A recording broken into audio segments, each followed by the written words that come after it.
کہ حشیش کا ایک ذرہ بھی اس قلعہ بند شہر میں نہ آئے، اور اگر کسی کے پاس حشیش یا اس قسم کا کوئی اور نشہ پکڑا جائے اسے فوراً قید خانے میں بند کر دیا جائے۔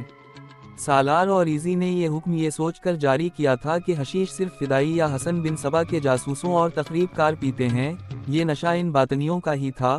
سالار اور ایزی نے سوچا تھا کہ ان لوگوں کو یہاں نشہ نہ ملا تو یہاں سے بھاگ جائیں گے، پھر بھی کسی نہ کسی طریقے سے حشیش وہاں پہنچ ہی جاتی تھی، مگر اتنی زیادہ دن ہو گئے تھے، علمود سے حشیش نہیں آئی تھی۔ عبید عربی نشے سے ٹوٹا ہوا تھا۔ دن کے پچھلے کھا جب سورج مغرب کی طرف اتر رہا تھا، شافیہ قلعے کی دیوار پر جانے کے لیے تیار ہو رہی تھی۔ ہر شام اس کی عبید عربی کے ساتھ ملاقات ہوتی تھی۔ شافیہ گھر سے نکلنے ہی لگی تھی کہ مزمل آ گیا۔ اس نے شافیہ کو بازو سے پکڑا اور اندر شمونا کے پاس لے گیا۔ میں تمہیں بہت بری خبر سنانے لگا ہوں شافیہ، مزمل نے کہا، وقتی طور پر تمہیں یہ خبر بری لگے گی، لیکن اچھا ہوا کی ایک بہت بڑے خطرے کا پہلے ہی علم ہو گیا ہے۔ شمونا اور شافیہ کے رنگ اتنی سی بات سے ہی اڑ گئے، دونوں خبر سننے کو بے تاب ہو گئیں۔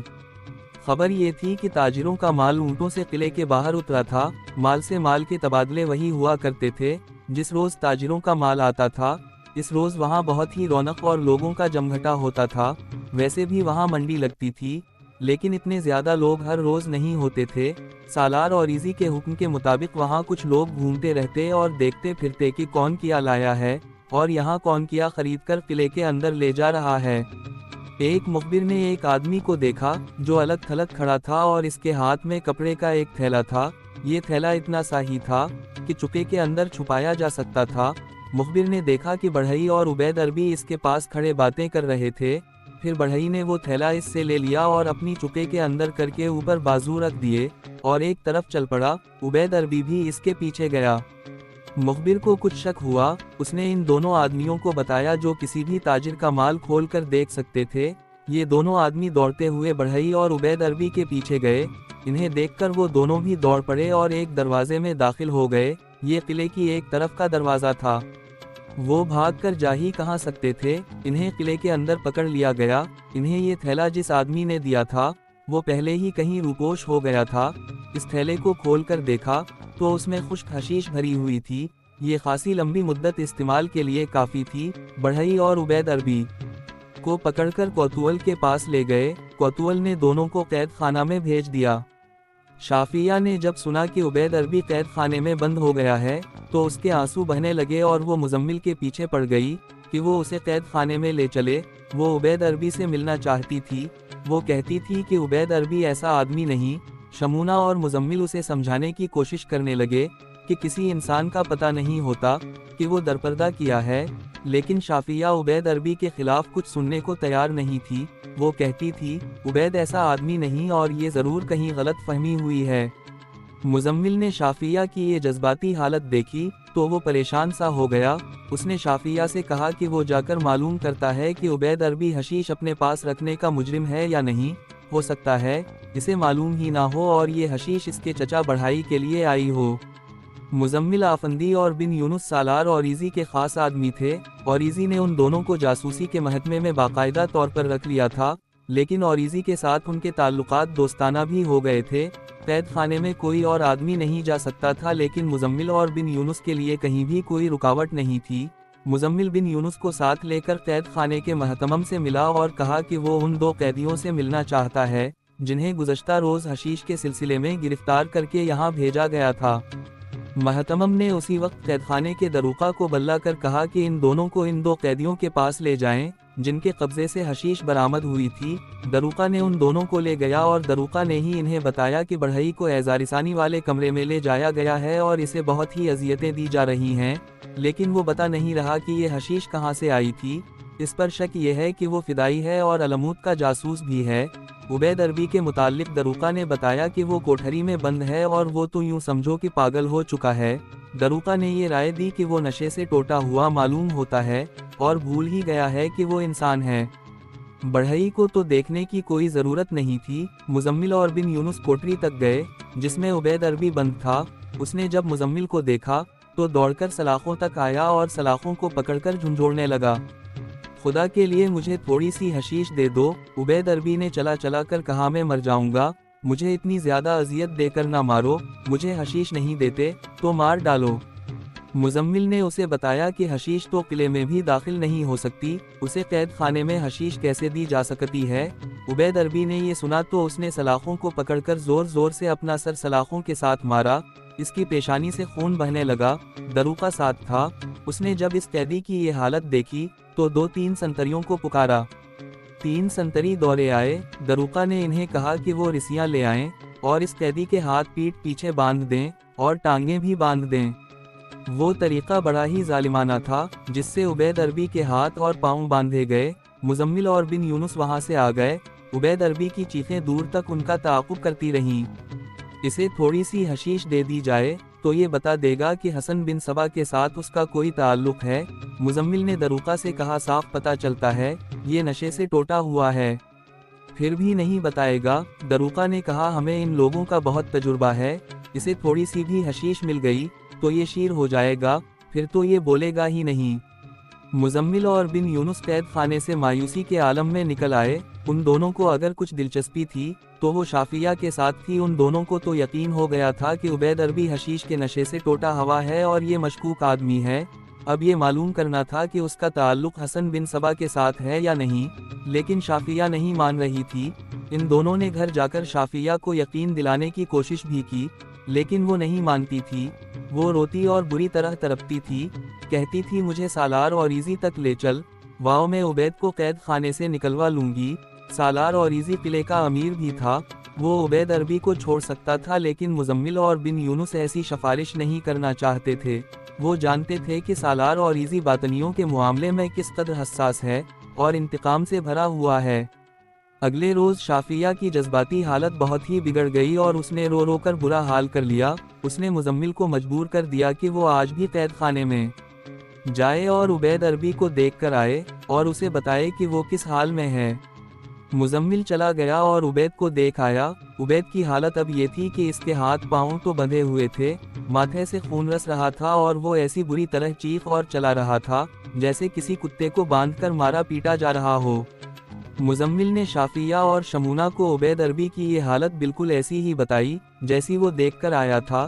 یہ سن کر شافیہ کی حالت بھی ویسی ہی ہونے لگی۔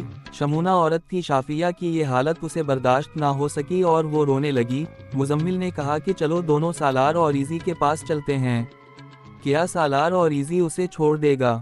شمونہ نے پوچھا۔ چھوڑے گا تو نہیں، مزمل نے جواب دیا، میں سالار اور ایزی سے صرف یہ درخواست کرنا چاہتا ہوں کہ وہ طبیب کو قید خانے میں بھیجے کہ وہ عبید عربی کو دیکھے اور کوشش کرے کہ اس کے ذہن سے نشے کا اثر اتر جائے اور وہ صحیح حالت میں آ جائے۔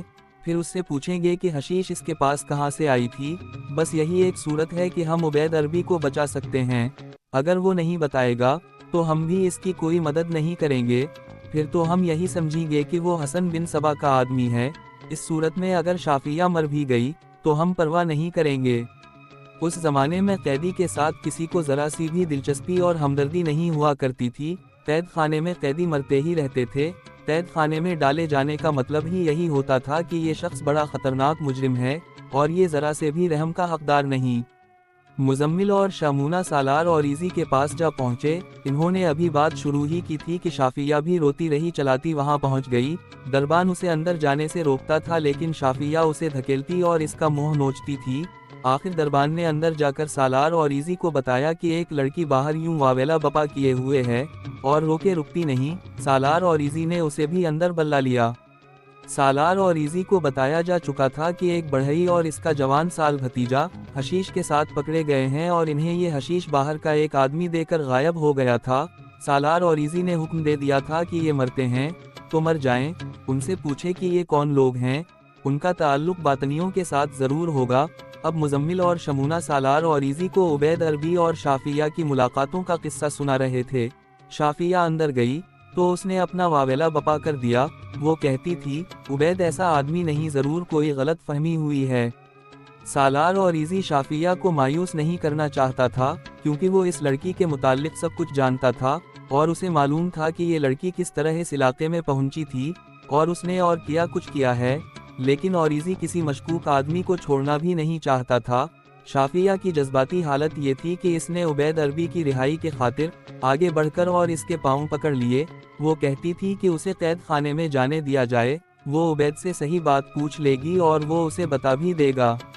سالار اور ایزی نے حکم دیا کہ طبیب کو قید خانے میں بھیجا جائے کہ وہ عبید عربی کی مرہم پٹی کرے اور اگر کوئی دوائی کارگر ہو سکتی ہے تو وہ بھی دے، اور شافیہ کو بھی قید خانے میں جانے دیا جائے کہ یہ عبید کی حالت اپنی آنکھوں سے دیکھ لے۔ طبیب اور شافیہ قید خانے میں گئے، مزمل اور شمونہ ان کے ساتھ تھے۔ قید خانے کے 2 سپاہی بھی ان کے ساتھ ہو لیے تاکہ عبید عربی کو قابو میں رکھا جائے۔ عبید کی حالت پہلے سے زیادہ بری اور قابل رحم ہو چکی تھی، اس کے ہاتھ پاؤں بندھے ہوئے تھے اور وہ فرش پر لوٹ پوٹ ہو رہا تھا اور اس کے حلق سے بڑی ڈراؤنی آوازیں نکل رہی تھیں۔ ایک سپاہی نے آگے بڑھ کر سلاخوں والا دروازہ کھول دیا۔ شافیہ دوڑ کر اندر چلی گئی، کوٹھڑی میں ناقابل برداشت بدبو تھی۔ عبید نے شافیہ کو دیکھا تو رو رو کر اس کی منتیں کرنے لگا کہ انہیں کہو اسے کھول دیں۔ اس نے چیخنا چلانا بند کر دیا، وہ اب شافیہ شافیہ ہی کہے جا رہا تھا۔ اس کے ماتھے سے خون بہہ بہہ کر اس کے چہرے پر جم گیا تھا۔ شافیہ نے فرش پر بیٹھ کر اس کا سر اپنی گود میں رکھ لیا اور اسے اس طرح تسلی دلاسے دینے لگی جیسے ماں دودھ پیتے بچے کے ساتھ پیار کیا کرتی ہے۔ شافیہ شافیہ، عبید عربی حناپتی آواز میں کہہ رہا تھا، مجھے پاگل ہونے سے بچا لو، ان لوگوں سے مجھ بچا لو، اپنی پناہ میں لے لو مجھے شافیہ شافیہ۔ طبیب عبید کی مرہم پٹی کرنا چاہتا تھا اور اسے کوئی دوائی بھی دے دی تھی، لیکن شافیہ کی وارفتگی اور دیوانگی کا یہ عالم تھا کہ اس نے عبید کو اپنی گود میں اور زیادہ گھسیٹ لیا اور اپنا ایک گال اس کے چہرے پر رکھ دیا۔ شافیہ تو شاید بھول ہی گئی تھی کہ وہاں اس کے اور عبید کے سوا کوئی اور بھی موجود ہے۔ تم میری پناہ میں ہوں عبید، شافیہ نے اس کے ساتھ پیار کرتے ہوئے کہا، ہم دونوں اللہ کی پناہ میں ہیں، تم پاگل نہیں ہوں گے اور یہ لوگ جو یہاں موجود ہیں تمہارے ہمدرد اور غمخوار ہیں، زخم کی مرہم پٹی کرا لو، پھر میں تمہارے پاس بیٹھو گی۔ نہیں، عبید عربی نے شافیہ کا ایک بازو دونوں ہاتھ میں بڑی مضبوطی سے پکڑ لیا اور بولا، تم چلی جاؤ گی، مجھے ان لوگوں کے حوالے کر کے نہ جانا، یہ لوگ مجھے مار ڈالیں گے، پانی پلاؤ شافیہ، پانی مجھے کچھ چاہیے، پتہ نہیں کیا چاہیے۔ شافیہ نے اسے بٹھا کر اپنے ہاتھوں پانی پلایا، پھر اپنے ہاتھوں اس کے چہرے سے خون دھو ڈالا اور پھر طبیب نے اس کی مرہم پٹی کر دی۔ اگر شافیہ اسے مرہم پٹی کروانے کو نہ کہتی تو وہ طبیب کو اپنے قریب بھی نہ آنے دیتا۔ عبید عربی کی ذہنی حالت بالکل بگڑ گئی تھی، وہ بے معنی سی باتیں بھی کر جاتا تھا اور اس کی بعض باتیں تو پلے ہی نہیں پڑتی تھیں، اس کی زبان جیسے اکڑی ہوئی تھی، جو صحیح الفاظ بھی بولنے کے قابل نہیں رہی تھی۔ اس نے بڑبڑاتے ہوئے کہا، خدا نے آدم کو جنت سے نکال دیا تھا، اس نے یہ الفاظ اس طرح کہے تھے جیسے خواب میں بول رہا ہو، شافیہ کے سوا یہ الفاظ کوئی نہ سمجھ اور سن سکا۔ طبیب نے تھوڑے سے پانی میں ایک دوائی کے چند قطرے ڈال کر شافیہ کو پیالہ دیا کہ اسے پلا دے۔ شافیہ کے ہاتھ سے اس نے یہ دوائی پی لی۔ کچھ دیر انتظار کیا گیا تو دیکھا کہ عبید عربی پر خاموشی طاری ہو گئی تھی اور نیند سے اس کا سر ڈولنے لگا تھا، یہ دوائی کا اثر تھا۔ ذرا ہی دیر بعد عبید عربی کی آنکھیں بند ہو گئی اور سر ڈھک گیا، اسے فرش پر لیٹا دیا گیا۔ طبیب نے اشارہ کیا کہ سب لوگ یہاں سے نکل چلیں۔ شافیہ وہاں سے اٹھتی نہیں تھی، لیکن طبیب نے اس کے کان میں کچھ کہا تو وہ اٹھ کھڑی ہوئی۔ سب باہر نکل آئے اور کوٹھڑی کا دروازہ پھر مقفل کر دیا گیا۔ شافیہ سلاخوں کو پکڑ کر وہیں کھڑے سوئے ہوئے عبید عربی کو دیکھتی رہی۔ شمونہ نے اسے پکڑا اور ساتھ لے آئی۔ یہ سب دروقہ کے ساتھ قید خانے کے دفتر میں جا بیٹھے۔ میں حیران ہوں محترم طبیب، دروقہ نے کہا، کل یہی شخص سلاخوں کے ساتھ اپنا سر پھوڑ رہا تھا، اگر ہم اسے باندھ نہ دیتے تو اب تک یہ زندہ نہ ہوتا۔ میں حیران ہوں آج اس لڑکی کو دیکھ کر، یہ قیدی آگ سے پانی بن گیا ہے۔ میں نے اسے بڑی ہی غور سے دیکھا ہے۔ طبیب نے یوں بات کی جیسے قاضی فیصلہ سنا رہا ہو۔ مجھے اس کے کل کے رویے کے متعلق کچھ بتایا دیا گیا تھا۔ میں نے خود دیکھا ہے کہ اس لڑکی کے ساتھ لگ کر وہ بالکل ٹھنڈا ہو گیا تھا۔ میں نے اسے جو دوائی دی ہے یہ صرف نیند کے لیے ہے۔ میں اسے سلانا چاہتا ہوں تاکہ اس کا تھکا ٹوٹا ہوا ذہن ٹھکانے پر آ جائے، اسے علاج نہ سمجھا جائے۔ میں نے اس کا علاج دیکھ لیا ہے، یہ علاج صرف شافیہ کے پاس ہے۔ شافیہ اس کے پاس آتی رہے تو یہ اپنی صحیح ذہنی حالت پر آ جائے گا۔ یہ نشے سے ٹوٹا ہوا ہے اور خطرہ ہے کہ یہ اپنا دماغی توازن کھو بیٹھے گا۔ طبیب نے تشخیص کر کے کچھ ہدایات دی اور زور دے کر کہا کہ اس قیدی کو شافیہ کے ساتھ کچھ دن رکھا جائے، یہ اپنے دل کی ڈھکی چھپی باتیں بھی شافیہ کے آگے اگل دے گا۔ قید خانے سے نکل کر یہ سب لوگ سالار اور ایزی کے پاس گئے۔ طبیب نے سالار اور ایزی کو عبید عربی کے متعلق رپورٹ دی اور اسے بھی کہا کہ عبید کا علاج شافیہ ہے۔ سالار محترم، شافیہ نے کہا اگر آپ مجھے عبید کے ساتھ رہنے کی اجازت دے دیں تو کیا میں اس کے ساتھ قید خانے کی کوٹھری میں رہوں گی؟ میں اس کے ساتھ وہاں بھی رہنے کو تیار ہوں۔ کیا یہ نہیں ہو سکتا کہ اسے کسی اچھی جگہ منتقل کر دیا جائے جہاں میں اس کے ساتھ دلجمعی کے ساتھ رہ سکوں؟ میں پہلے جو بات نہیں مانتی تھی وہ اب مان لی ہے۔ عبید نشے سے ٹوٹا ہوا ہے، مجھے اس سے پہلے کبھی شک بھی نہیں ہوا تھا کہ یہ کوئی نشہ کرتا ہے۔ اگر آپ اس سے کچھ اور پوچھنا چاہتے ہیں تو وہ میں پوچھ لوں گی، مجھے پورا یقین ہے کہ یہ باطنی نہیں۔ جذبات سے نکلو شافیہ، سالار اور ایزی نے کہا مجھے اب یقین ہونے لگا ہے کہ عبید اور یہ بڑھئی حسن بن صبا کے بھیجے ہوئے آدمی ہیں۔ مجھے خطرہ یہ نظر آ رہا ہے کہ عبید تمہیں محبت کا دھوکہ دے رہا ہے اور یہ لوگ تمہیں یہاں سے اڑا لے جائیں گے اور قلعہ علمود میں حسن بن صبا کے حوالے کر دیں گے۔ یہ لوگ اتنے پکے ہوتے ہیں کہ بڑھئی نے ابھی تک کچھ نہیں بتایا، حالانکہ اسے ایسی اذیتیں دی گئی ہیں جو ایک تندرست گھوڑا بھی شاید برداشت نہ کر سکے۔ عبید ابھی کچا معلوم ہوتا ہے۔ شافیہ نے سالار اور ایزی کو کہا تھا کہ عبید کو کسی اچھی جگہ منتقل کر دیا جائے تو وہ اس سے اگلوا لے گی کہ وہ اصل میں کیا ہے، کہاں سے آیا ہے اور کس ارادے سے آیا ہے، اور اس بڑھئی کے ساتھ اس کا کیا تعلق ہے۔ سالار اور ایزی کو تو اصل راز کی ضرورت تھی، کسی کو اذیت میں ڈالنا ضروری نہیں تھا۔ اس نے حکم دے دیا کہ عبید عربی کو کسی اچھی جگہ منتقل کر دی جائے۔ یہ جگہ قید خانے کے باہر بھی ہو سکتی ہے اور وہاں پہرا کھڑا کر دیا جائے، یعنی عبید کو قیدی قرار دے کر رکھا جائے اور شافیہ جس وقت چاہے اور جتنی دیر تک چاہے اس کے پاس رہ سکتی ہے۔ عبید عربی کو اسی دن قلعے میں ایک کمرہ تیار کر کے بھیج دیا گیا اور باہر 2 سپاہی پہرے پر کھڑے کر دیے گئے۔ اس کمرے میں بڑا اچھا پلنگا اور نرم بستر تھا اور ضرورت کی دوسری چیزیں بھی وہاں موجود تھیں۔ ایک ملازم بھی وہاں بھیج دیا گیا۔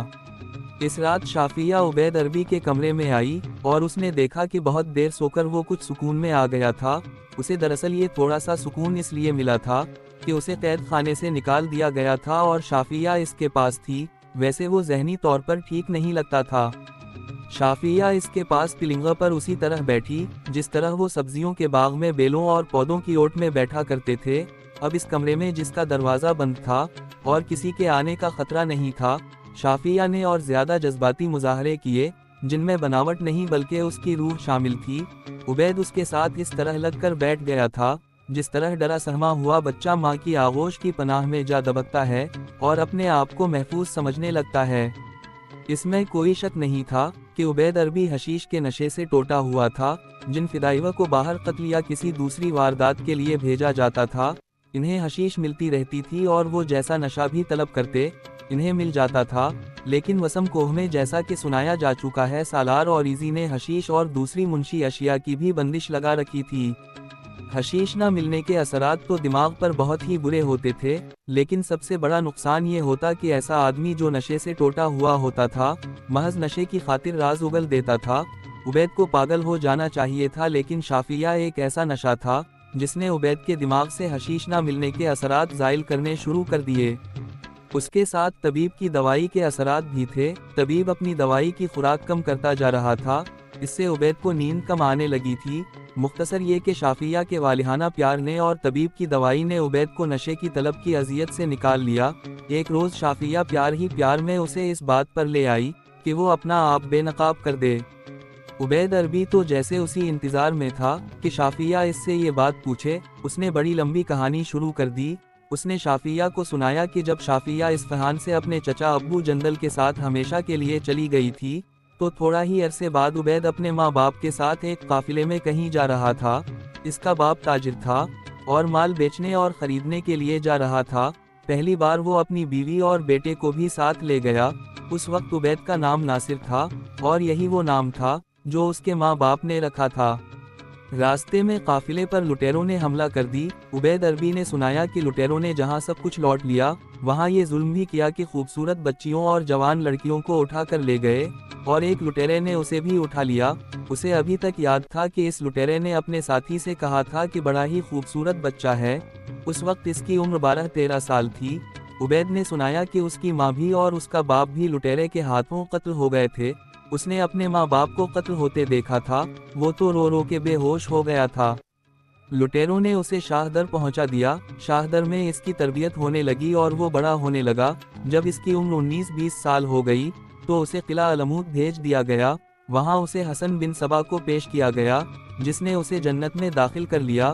اسے دوسروں کی طرح حشیش پلائی جاتی تھی اور وہاں بڑی خوبصورت لڑکیاں تھیں جن کے ساتھ وہ رہتا اور عیش و تفریح کرتا تھا۔ اسے وہاں ہر عیش اور موج حاصل تھی، لیکن پیار کہیں بھی نہیں تھا۔ ہر وقت دھڑکا لگا رہتا تھا کہ شیخ الجبل ایک دن اسے بلائے گا اور کہے گا کہ اپنا خنجر نکالو اور اپنے آپ کو قتل کر لو۔ یہ مظاہرہ اس کے سامنے چند مرتبہ ہوا تھا اور ہر بار ایک فدائی اپنی ہی ہاتھوں ہلاک ہو جاتا تھا۔ عبید عربی کی شخصیت ہی بدل گئی اور وہ اس ذہنی مقام تک پہنچ گیا جہاں وہ خود چاہنے لگا کہ شیخ الجبل اسے حکم دے کہ اپنا پیٹ چاک کر دو تو وہ اسے اپنا پیٹ چاک کر کے دیکھا دے۔ پھر بھی پیار کی تشنگی پوری طرح ختم نہ ہوئی۔ حسن بن صبا کی جنت میں ایک سے ایک حسین اور نوجوان لڑکی تھی، لیکن وہ سب خوبصورت اور پرکشش جسم تھے، ان کے اندر جیسے دل تھا ہی نہیں اور روح بھی نہیں تھی۔ آخر ایک روز اسے شیخ الجبل امام حسن بن صبا نے بلایا اور کہا کہ تم وسم کوہ جاؤ گے اور وہاں سپہ سالار اور ایزی کو قتل کرنا ہے اور پھر بھاگنے کی کوشش نہ کرنا، بلکہ وہاں اپنے آپ کو اسی خنجر سے ہلاک کر لینا۔ وہ یہاں آیا، یہ بڑھئی اس کا چچا بالکل نہیں لگتا، بلکہ یہ اسی کام کے لیے یہاں موجود ہے کہ کوئی فدائی آئے تو اسے پناہ دی جائے اور یہاں کی خبریں علمود بھیجی جائیں۔ اس نے سبزیوں کے باغ کے مالک کا نام بھی لیا اور کہا کہ وہ بھی حسن بن صبا کا آدمی ہے۔ عبید نے بتایا کہ وہ ابھی دیکھ رہا تھا کہ سالار اور ایزی کو کس طرح اور کہاں قتل کیا جا سکتا ہے کہ اتنے میں اسے شافیہ مل گئی اور شافیہ سے اسے وہ پیار مل گیا جس کے لیے وہ مرا جا رہا تھا۔ بڑھا اور سبزی والے کے پاس حشیش ختم ہو گئی، انہوں نے عبید کو دوسرے نشے پلائے، لیکن وہ حشیش ہی طلب کرتا تھا۔ حشیش آئی اور پکڑی گئی، اس سے جو حالت اس کی ہوئی وہ پہلے سنائی جا چکی ہے۔ اس نے حیرت کا اظہار کیا کہ حشیش کے نشے سے وہ اس حد تک ٹوٹ گیا تھا کہ اس نے اپنا سر پھوڑ لیا تھا، لیکن اس نے قید خانے میں شافیہ کو دیکھا تو اسے ٹوٹنے کے اثرات کم ہو گئے۔ دراصل پیار کی اثرات زیادہ زہریلے تھے۔ شافیہ نے والہانہ محبت کا مظاہرہ یہ کیا کہ اسے قید خانے سے نکلوا لیا اور اس کمرے میں لے آئی۔ مختصر یہ کہ یہ حشیش پر شافیہ کی والہانہ محبت غالب آ گئی اور عبید نے اپنا یہ راز اگل کر یوں سکون محسوس کیا جیسے اس کے وجود میں زہر بھرا ہوا تھا اور یہ زہر نکل گیا ہو۔ میں اس گناہ کا کفارہ ادا کرنا چاہتا ہوں شافیہ، عبید عربی نے کہا۔ سپہ سالار اور ایزی کو یہ ساری بات سنا دو اور اسے کہو کہ مجھے جو سزا دینا چاہے وہ میں ہنسی خوشی قبول کر لوں گا۔ سالار اور ایزی نے اسے کوئی سزا نہ دی۔ بڑھئی اور سبزیوں کے باغ کے مالک کو سرعام سزائے موت دی گئی، ان کی لاشیں اور سر شہر سے دور جنگل میں پھینک دیے گئے۔ حق و باطل کا تصادم اسی روز شروع ہو گیا تھا جس روز غار ہرا سے نور حق کی کرنیں پھوٹی تھیں۔ حق و باطل کے لشکروں نے میدانوں اور صحراؤں میں خونریز لڑائیاں لڑیں، دشت و جبل میں برسر پیکار ہوئے، پہاڑوں دریاؤں اور سمندروں میں ان کے معرکے ہوئے اور ہوتے ہی چلے آ رہے تھے۔ دونوں فریقوں کی فوج کے خون سے صحراؤں کے ریت اور سمندروں کا پانی لال ہو گیا۔ مطلب یہ کہ حق و باطل جب بھی باہم متصادم ہوئے، دوبدو معرکہ آرا ہوئے، لیکن حسن بن صبا اٹھا تو اس نے حق کے خلاف ایک ایسی جنگ شروع کر دی جس کا حق پرستوں کے یہاں کوئی تصور ہی نہ تھا۔ یہ ایک زمین دوز جنگ تھی۔ یہ ساری داستان جو اب تک میں نے سنائی ہے ایسی ہی انوکھی جنگ کی داستان ہے، یہاں اسے دہرانے کی ضرورت نہیں۔ اہل سنت حق پرستوں نے پہل اسی لیے بہت نقصان اٹھایا کہ وہ اس طریقہ جنگ سے واقف نہ تھے۔ وہ تو مردان حور تھے جو میدان میں اتر کر لڑا کرتے تھے۔ یہ سنایا جا چکا ہے کہ کتنی اہم شخصیات باطنیوں کے ہاتھوں قتل ہو گئے، لیکن اب مسلمان اس طریقہ جنگ کو سمجھ گئے اور انہوں نے باطنیوں کو نقصان پہنچانا شروع کر دیا۔ شاہ در کی فتح تاریخ اسلام کا ایک سنگ میل ثابت ہوئی۔ یہ بھی سنایا جا چکا ہے کہ حسن بن صبا کے پیرو مرشد عبدالملک بن عطاش کا قتل بھی ایک سنگ میل کی حیثیت رکھتا تھا۔ مورخین لکھتے ہیں کہ حسن بن صبا کو کہیں سے بھی اپنے فرقے کے نقصان کی کوئی خبر ملتی تھی تو وہ مسکرا دیا کرتا تھا جیسے اسے اس کی کوئی پرواہ نہ ہو۔ اس کے قلعے لے لیے گئے تو بھی اس نے ہنس کر ٹال دیا، مگر اب اس پر سنجیدگی طاری ہو گئی تھی۔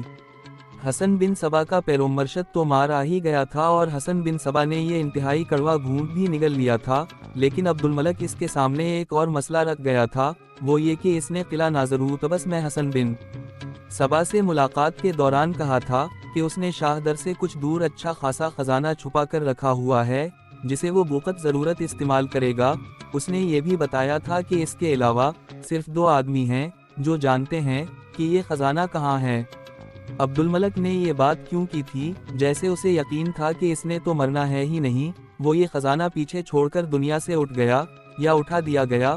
اس نے حسن بن صبا کو یہ تو بتایا ہی نہیں تھا کہ خزانہ کہاں ہے، یہی بتایا تھا کہ 2 آدمی جانتے ہیں، لیکن اس نے ان 2 آدمیوں کے نام نہیں بتائے تھے، نہ یہ بتایا کہ وہ کہاں ہے۔ حسن بن صبا کو تو خزانے کی ضرورت ہر وقت رہتی تھی، ضرورت نہ بھی ہوتی تو بھی اس کی فطرت خزانوں کی متلاشی رہتی تھی۔ وہ اب اس سوچ میں گم رہنے لگا کہ اپنے پیرو مرشد کا یہ خزانہ کس طرح ڈھونڈے، اور وہ جانتا تھا کہ جب تک ان 2 آدمیوں کا اتا پتہ نہ ملے خزانہ نہیں مل سکے گا۔ عبد الملک حسن بن صبا کے آگے ایک اور مسئلہ رکھ گیا تھا۔ اس نے کہا تھا کہ ہم لوگ چوری چھپے قتل کرانا جانتے ہیں، اور ہمارے پاس ایسے فدائی موجود ہیں جو قتل کر کے خودکشی کر لیتے ہیں، لیکن ایسے قاتل فوجوں کی ایلگار کو نہیں روک سکتے، نہ ہی وہ محاصرے کو توڑتے ہیں۔ اس کے لیے باقاعدہ فوج کی ضرورت ہے، اور اس فوج کو محاصرہ توڑنے کی اور محاصرہ کرنے کی اور میدان میں لڑنے کی تربیت دی جائے۔ اس نے حسن بن صبا سے یہ بھی کہا تھا کہ جن سلجوقیوں نے شاہ در لے لیا ہے وہ اب سیدھے علموت پر آئیں گے، اور کوئی بعید نہیں کہ وہ علموت کو بھی فتح کر لیں۔ حسن بن صبا نے اس تجویز پر سنجیدگی سے سوچنا شروع کر دیا تھا۔ اس نے اپنے مشیروں کو بتا دیا تھا کہ وہ ایک لشکر تیار کر لیں اور پھر اس کی تربیت کا بندوبست کیا جائے۔ جس طرح اللہ تبارک و تعالیٰ نے کفار کو شکست دینے کے لیے ابابیلیں بھیجی تھیں جن کی چوچوں میں کنکریاں تھیں، اسی طرح حسن بن صبا کے فرقے کے خاتمے کے لیے خداوند تعالیٰ نے کنکریاں والی ابابیلوں کا ہی بندوبست کر دی۔ یہ اللہ کی مدد کی تھی، اور اللہ حق پرستوں کو کچھ عرصہ آزمائش میں ڈال کر ان کی مدد کا بندوبست کر ہی دیا کرتا ہے، ورنہ شافیہ جیسی حسین و جمیل اور مصیبت زدہ لڑکی ایسے باطنیوں کی ہلاکت کا باعث نہ بنتی جو سالار اور ایزی کو قتل کرنے آئے تھے اور وسم کوہ میں رہ کر نہ جانے اور کتنی اور کیسی تباہی لاتے۔ ایسا دوسرا کردار جو تاریخ کے اس باب میں ابھرا وہ نور تھی، اور اس کے ساتھ اس کا باپ تھا۔ شافیہ کی طرح نور بھی حسین و جمیل اور جوان سال لڑکی تھی۔ اس کی داستان سنائی جا چکی ہے، یہ کہنا غلط نہیں کہ شاہ در کی فتح کا باعث اس کا باپ بنا تھا، اور وہ خود بھی۔ اب وہ مروم سلطان کے محل میں تھی۔ سلطان محمد نے اسے اور اس کے باپ کو خاصا انعام و اکرام دیا تھا، اور دونوں کو محل میں رہنے کے لیے جگہ دے دی تھی۔ نور اب آزاد تھی، حسین بھی تھی، جوان بھی تھی، اسے اب زندگی سے لطف اٹھانا چاہیے تھا، اور یہ اس کا حق بھی تھا۔ اس پر جو گزری تھی وہ بڑا ہی دردناک حادثہ تھا۔ اسے ایک بوڑھے نے زبردستی اپنی بیوی بنا لیا تھا، لیکن اس کی حیثیت ایک زرخرید لونڈی جیسی تھی۔ وہ تو جہنم سے نکل کر جنت میں آئی تھی، اب اس پر کوئی پابندی نہیں تھی۔ وہ اپنی پسند کا کوئی آدمی دیکھ کر اس کے ساتھ شادی کر سکتی تھی۔ ایک سے بڑھ کر ایک امیر زادہ اس کی راہ میں آنکھیں بچھانے کو بے تاب تھا، لیکن اس کی اپنی بے تابیاں کچھ اور ہی نوعیت کی تھی۔ اس کے اندر انتقام کی آگ جل رہی تھی۔ بعض اوقات بیٹھے بیٹھے وہ کسی سوچ میں کھو جاتی اور اچانک پھٹ پڑتی اور باپ سے کہتی تھی کہ وہ کچھ کرنا چاہتی ہے۔ وہ اس پر مطمئن نہیں تھی کہ اس کا خاوند سزائے موت پا گیا ہے اور عبد الملک بن عطاش بھی جہنم واصل ہو چکا ہے، اور ان کا انتہائی مضبوط اڈا جسے شاہ در کہتے تھے حق پرستوں کے قبضے میں آ گیا ہے۔ انتقام کا جذبہ اسے بحال کیے جا رہا تھا۔ باپ اسے ٹھنڈا کرانے کی کوشش میں لگا رہتا تھا اور کہتا تھا کہ اب اس کی شادی کسی موزوں آدمی کے ساتھ ہو جائے اور وہ اپنے اس فرض سے سبکدوش ہو کر باقی عمر اللہ اللہ کرتے گزارے۔ نور کہتی تھی کہ شادی تو اسے کرنی ہی ہے، لیکن وہ باطنیوں کے خلاف کچھ کیے بغیر کسی کی بیوی بننا پسند نہیں کرتی۔ ایسی ہی باتیں کرتے کرتے ایک روز نور نے باپ سے کہا کہ وہ شاہ در جا کر آباد ہو جائیں اور شاید اسے چین آ جائے۔ اس کا یہ خیال اچھا تھا، جس شاہ در میں وہ زرخرید بیوی یا لونڈی تھی، اس شاہ در میں جا کر وہ آزادی سے گھومنا پھرنا چاہتی تھی۔ اس کے باپ نے اپنی کوئی رائے ضرور دی ہوگی، لیکن نور فیصلہ کر چکی تھی کہ وہ باپ کو ساتھ لے کر شاہ در چلی جائے گی اور باقی عمر وہیں گزارے گی۔ ایک روز اس نے اپنے باپ کو مجبور کر دیا کہ وہ سلطان کے پاس جائے اور اسے کہے کہ وہ انہیں شاہ در پہنچانے کا بندوبست کر دے اور وہاں ان کا کوئی ذریعہ معاش بھی ہو جائے تو وہ باقی عمر وہیں گزاریں گے۔ اس کا باپ سلطان محمد کے پاس گیا اور عرض کی کہ وہ اسی طرح سلطان کے محل میں سرکاری ٹکڑوں پر زندہ نہیں رہنا چاہتے، کیونکہ یہ ان کے وقار کے خلاف ہے۔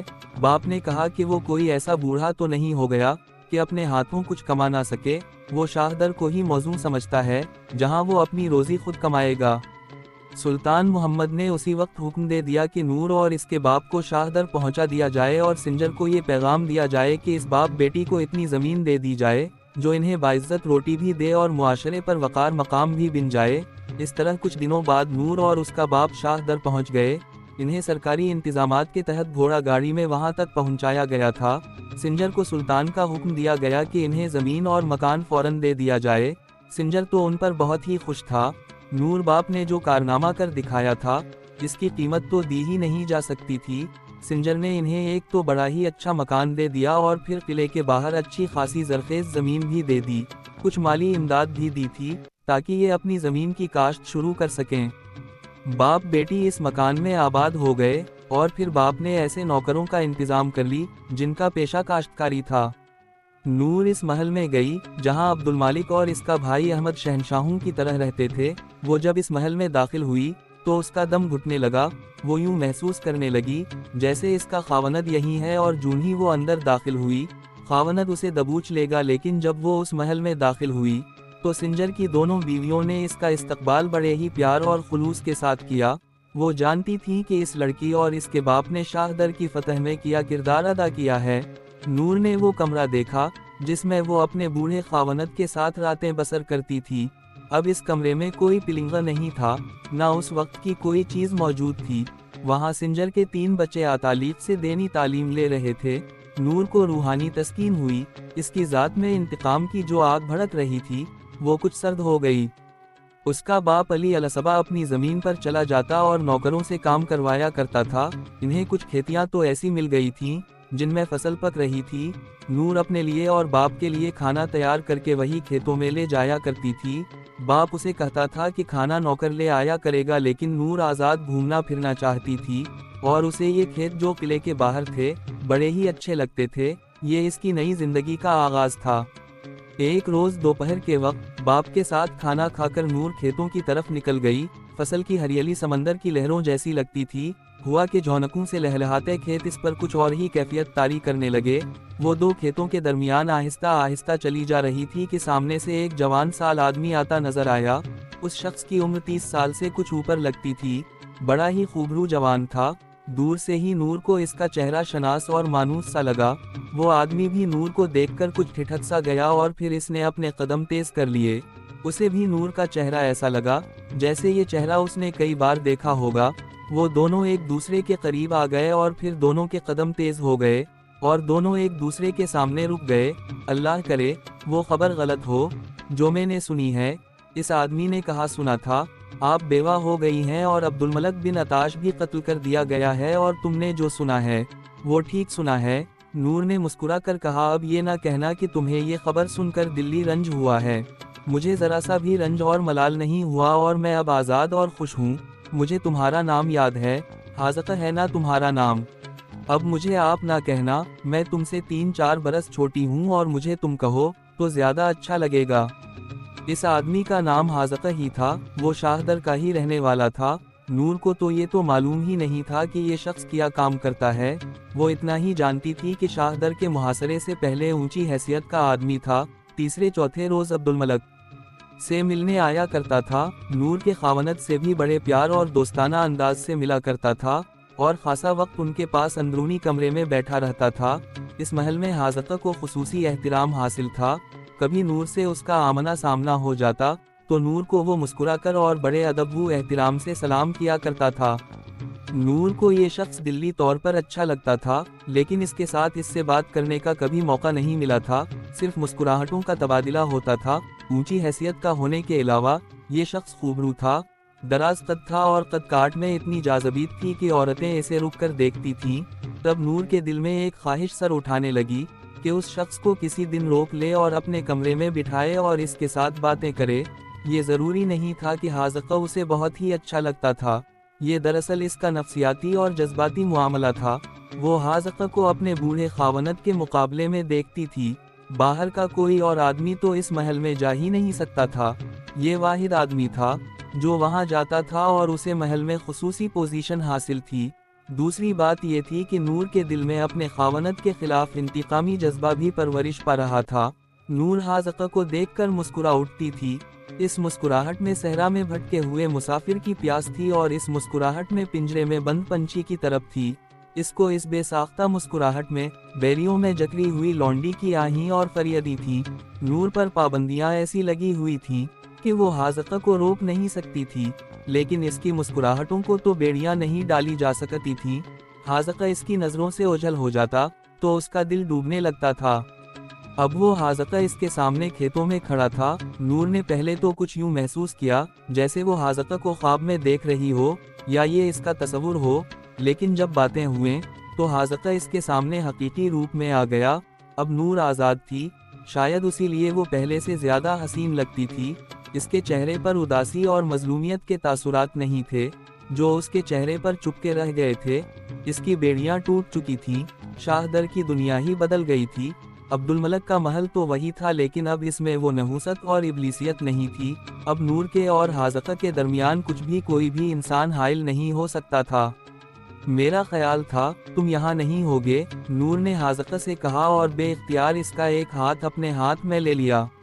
مجھے جانا ہی کہا تھا، حاذقہ نے نور کا ہاتھ مضبوطی سے پکڑتے ہوئے کہا۔ یہ لوگ حسن بن سبا کے فرقے کے تھے اور میں اہل سنت ہوں اور پکا مومن ہوں۔ میں نے تو اللہ کا شکر ادا کیا ہے کہ ان کا تختہ الٹ گیا ہے اور اسلام ایک بار پھر شاہ در میں داخل ہو گیا ہے۔ کیا تم شہر میں رہتے ہو؟ نور نے پوچھا۔ نہیں، حاذقہ اپنے ایک گاؤں کی طرف اشارہ کر کے کہا، میں اس گاؤں میں رہتا ہوں، اکیلا ہی رہتا ہوں۔ اکیلا کیوں؟ نور نے پوچھا۔ بیوی دھوکہ دی گئی ہے، حاذقہ نے جواب دیا، علموت بھاگ گئی ہے، وہ باطنیوں کے جال میں آ گئی تھی، یہ مجھے بعد میں پتا چلا، مجھے اس کا کوئی غم نہیں، وہ ایک ابلیس کی مرید تھی، اچھا ہوا اسی کے پاس چلی گئی ہے اور میں دھوکے اور فریب سے محفوظ ہو گیا ہوں۔ نور نے حاذقہ کو بتایا کہ یہ اتنی زیادہ زمین اور کھیتیاں اسے اور اس کے باپ کو سلطان نے عطا کی ہیں اور شہر میں بڑا ہی اچھا اور کشادہ مکان بھی دیا ہے۔ حاذقہ نے اسے بتایا کہ اس کے آگے گاؤں کے ارد گرد تمام کھیتیاں اس کی ہیں اور ان کھیتوں نے اسے اچھی خاصی دولت دی ہے اور شہر میں عزت بھی دی ہے۔ آؤ میں تمہیں اپنے باپ سے ملواؤں، نور نے کہا اور حاذقہ کا بازو پکڑ کر اس کی طرف چل پڑی جہاں اس کا باپ کام کروا رہا تھا۔ نور کے باپ نے دیکھا کہ اس کی بیٹی ایک آدمی کو اپنے ساتھ لا رہی ہے تو وہ اس کی طرف چل پڑا، ذرا قریب گیا تو اس کے قدم رکنے لگے کیونکہ وہ حاذقہ کو پہچانتا ہی نہیں بلکہ جانتا بھی تھا۔ نور کا باپ عبد الملک کا قابل اعتماد خادم بنا ہوا تھا۔